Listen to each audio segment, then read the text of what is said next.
right, today we're going to dive into a book that completely changed how millions of people think about money, Rich Dad Poor Dad.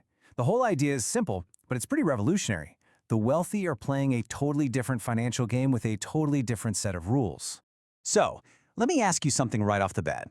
What if all the financial advice you've ever heard, go to school, get a safe job, save your money, was actually designed to keep you financially, well, average?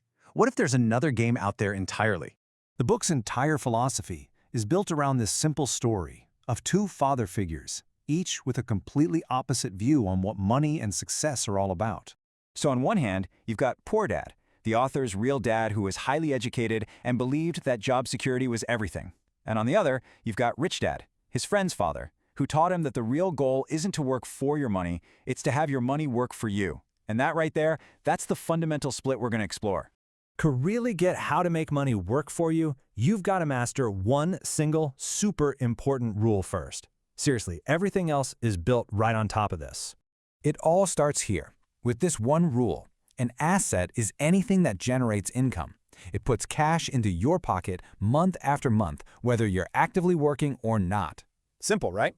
And of course, the flip side is a liability. That's anything that costs you money. It takes cash out of your pocket. Now, this seems super obvious, but believe me, this is the one distinction that trips almost everybody up. Okay, so here's the big test. Using those very strict definitions we just talked about, what about the biggest investment most people ever make? Is your family home an asset, or is it a liability? Well, according to this philosophy, your home is a liability. And I know you might be thinking, no way. But think about it. You are constantly paying for it. There's the mortgage, property taxes, insurance, all the repairs. Money is always flowing out, not in. This one example shows the massive gap between what we're told and what's actually financial literacy. Understanding that one difference is the key to breaking free from a cycle that the book famously calls the rat race. And you know the rat race, that familiar treadmill feeling. You get a raise, so you buy a bigger car or a nicer house. Your income goes up, but your expenses go up right along with it. You end up running faster and faster, but you're not actually getting anywhere. You're still living paycheck to paycheck. This is what that cash flow looks like. A job gives you an income, which flows in, and then, poof, it immediately flows right back out to pay for taxes, a mortgage, all your other expenses. And notice what's missing. There's nothing left over to actually build wealth. Now compare that to this pattern. See the difference? Here the focus is all on the asset column. Those assets, like rental properties or stocks, they generate their own income. That income pays for expenses, and whatever's left over gets used to buy, you guessed it, more assets. It becomes this amazing self-sustaining engine for wealth. There's a quote in the book that just sums this up perfectly. It's not about how much money you make, it's about what you do with the money you have. The entire focus has to shift from buying stuff to buying income-generating assets. And this leads to a huge mindset shift. Your profession is not your business. Your profession is just how you earn money to build your actual business, which is your asset column. So, what kind of stuff should you be buying? Well, think stocks, bonds, real estate that actually pays you rent, or even royalties from creative work. Basically anything that can make you money without you having to be there all the time.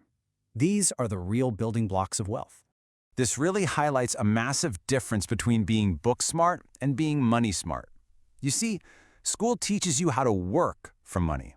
But financial education, that's what teaches you how to have money work for you, and that's what leads to real freedom.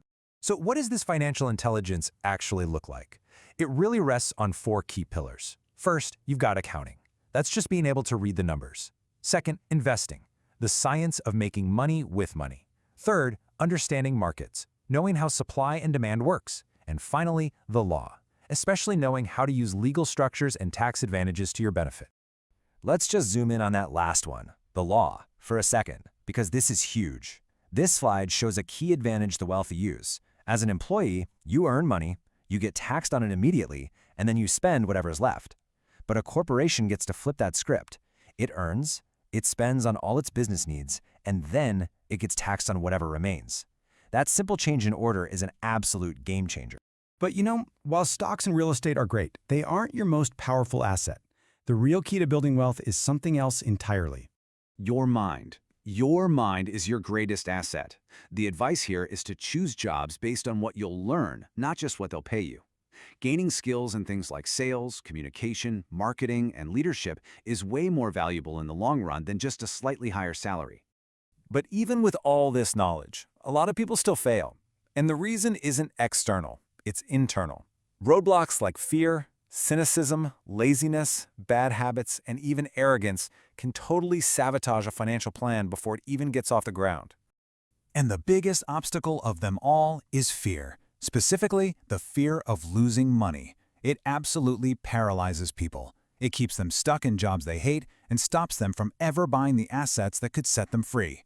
The thing is, the rich aren't fearless. They just get that failure is part of the process. It's how you learn. So it all kind of boils down to this really powerful metaphor. Most people spend their lives buying fruit. They consume their income on liabilities and expenses that are just gone once they're used. But the real path to wealth is about planting seeds, investing in assets that will grow and produce an income for the rest of your life. So we'll leave you with this. You now know the two different sets of rules. You've seen the two different ways that cash can flow, and you get the absolutely critical difference between an asset and a liability. The only question left is, which game are you going to play?